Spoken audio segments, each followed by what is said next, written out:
രേവതിക്കുട്ടിയായി മികവാർന്ന അഭിനയമാണ് മഴത്തോരു മുൻപേ സീരിയലിൽ കെസിയ കാഴ്ചവെക്കുന്നത്.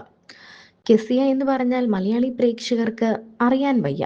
ശരിക്കും പറഞ്ഞാൽ രേവതിക്കുട്ടി എന്ന് പറഞ്ഞാൽ, അല്ലെങ്കിൽ നമ്മുടെ ജാനി എന്നോ മുത്തായോ ഒക്കെ പറഞ്ഞാലേ കെസിയെ പറ്റി നമുക്ക് മനസ്സിലാക്കാൻ പറ്റൂ. ബാലതാരമായി വന്ന് നമ്മളെ വിസ്മയിപ്പിച്ച താരമാണ് കെസിയ തോമസ്. ഒരുപക്ഷെ ഈ പേര് ആർക്കും അത്ര കേൾവി ഉണ്ടാവില്ല. ജാനിയായും മുത്തായും പ്രേക്ഷകർക്ക് മുന്നിലേക്ക് എത്തിയ സുന്ദരിക്കുട്ടി ഇന്ന് രേവതിക്കുട്ടിയാണ്. അടുത്തൊരു മുൻപേ സീരിയലിൽ നികിതയാണ് ഹീറോയിനായി എത്തുന്നതെങ്കിൽ തുല്യ പ്രാധാന്യമുള്ള വേഷത്തിലാണ് കെസി എത്തുന്നത്. രേവതിക്കുട്ടി എന്ന കഥാപാത്രത്തെ അതിഗംഭീരമായി തന്നെ കെസിയ അവതരിപ്പിക്കുന്നുമുണ്ട്. കറുത്ത മുത്തിലെ മുത്തെന്ന കഥാപാത്രത്തെ അവതരിപ്പിച്ചും കയ്യടി നേടിയ കെസി ഇപ്പോൾ പ്രേക്ഷകർക്ക് മുന്നിൽ വലിയ കുട്ടിയായിട്ടാണ് എത്തുന്നത്.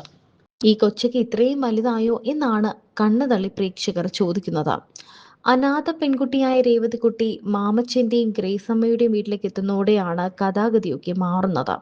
ടോപ്പ് റേറ്റിംഗിൽ നിൽക്കുന്ന പരമ്പരയിൽ രേവതിക്കുട്ടിക്ക് നായികയ്ക്കൊപ്പം തന്നെ പ്രാധാന്യവുമുണ്ട്.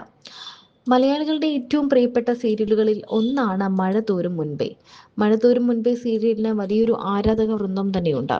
ഈ സീരിയലിനെ പറ്റി പറയുകയാണെങ്കിൽ മലയാളത്തിലെ ഏറ്റവും ടോപ്പ് റേറ്റിംഗിൽ ഉള്ള മിക്ക സീരിയലുകളിൽ ഒന്നാണ് ഇത്. കുട്ടിക്കാലത്ത് ഉപേക്ഷിക്കപ്പെട്ട അലീനയുടെ സ്നേഹത്തിന്റെ കഥ പറയുന്ന ഒരു മലയാള പരമ്പര തന്നെയാണ് മഴ തോരും മുൻപേ. അലീന, ബാലചന്ദ്രൻ, വൈജയന്തി, സ്റ്റാൻലി എന്നിവരാണ് പ്രധാന കഥാപാത്രങ്ങൾ. മറ്റു താരങ്ങളായി എത്തുന്നത് നിഖിത, രാജേഷ്, കിഷോർ, പീതാംബരൻ, വൈഷ്ണവി, ശ്രീകുമാർ, നിത പ്രോമി തുടങ്ങിയവരാണ്. സംപ്രേക്ഷണം തുടങ്ങി ചുരുങ്ങിയ കാലം കൊണ്ട് പ്രേക്ഷകർക്ക് പ്രിയപ്പെട്ട പരമ്പരയായി മഴ തോരും മുൻപേ മാറി. ഹൃദയബന്ധങ്ങളുടെ കഥ പറയുന്ന പരമ്പരയിൽ ഗ്രേസമ്മ എന്ന കഥാപാത്രമായി എത്തുന്നത് മനീഷയാണ്. ബിഗ് ബോസ് താരം കൂടിയായ മനീഷ തട്ടിയും മുട്ടിയും പരമ്പരയിൽ വാസവദത്തയായി എത്തി പ്രേക്ഷകരെ അമ്പരപ്പിച്ചിരുന്നു. ഇപ്പോൾ അതിൽ നിന്നും തീർത്തും വ്യത്യസ്തമായ ഒരു കഥാപാത്രമായിട്ടാണ് മനീഷ എത്തുന്നത്. മരിച്ചുപോയ മകന്റെ നോവോർമ്മകളിൽ നിന്നും രക്ഷയ്ക്കെത്തുന്ന രേവതിക്കുട്ടി എന്ന അനാഥ പെൺകുട്ടി, അവൾക്ക് അമ്മയായി മാറുന്ന ഗ്രേസമ്മ, ഇരുവരുടെയും കോംബോ അതിഗംഭീരമായി തന്നെ പ്രേക്ഷകർ ഏറ്റെടുത്തു കഴിഞ്ഞു. ഹൃദയത്തിൽ തൊട്ട് നന്ദി പറഞ്ഞുകൊണ്ട് മനീഷയും രംഗത്തെത്തിയിരുന്നു. ഏഷ്യാനെറ്റിൽ മഴ തോരും മുന്നേ എന്ന സീരിയലിന്റെ ചിത്രീകരണ വേളയിൽ സാധാരണ കണ്ടുവരാറുള്ള ക്ലേശിയ അവതരണ ശൈലിയിൽ നിന്നും വ്യത്യസ്തമായ രീതിയിലുള്ള ഒരു സീരിയൽ ആയതുകൊണ്ടും ജനകീയനായ എഴുത്തുകാരനായ ജോയ്സി സാറിന്റെ കഥയായതുകൊണ്ടും ഏഷ്യാനെറ്റ് എന്ന മഹാപ്രസ്ഥാനത്തിൽ സംപ്രേക്ഷണം ചെയ്യുന്നത് കൊണ്ടായതുമെല്ലാം ചുരുങ്ങിയ കാലം കൊണ്ട് തന്നെ ജനഹൃദയങ്ങൾ ഏറ്റുവാങ്ങിയ ഒരു പരമ്പരയായി ഇത് മാറി.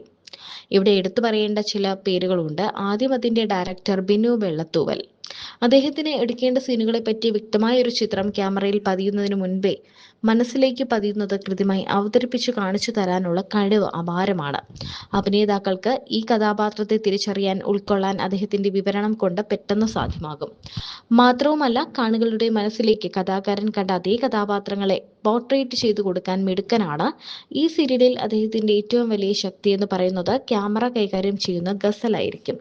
പിന്നെ ഈ പ്രോജക്റ്റ് നടത്തിയെടുത്ത പ്രിയപ്പെട്ട പ്രൊഡ്യൂസേഴ്സ് മനു ജോസിയും ജെറിയും. എല്ലാത്തിലും ഉപരി എല്ലാവർക്കും നന്ദി പറഞ്ഞുകൊണ്ടുള്ള മനീഷയുടെ പോസ്റ്റ് വൈറലായി മാറിയിരുന്നു.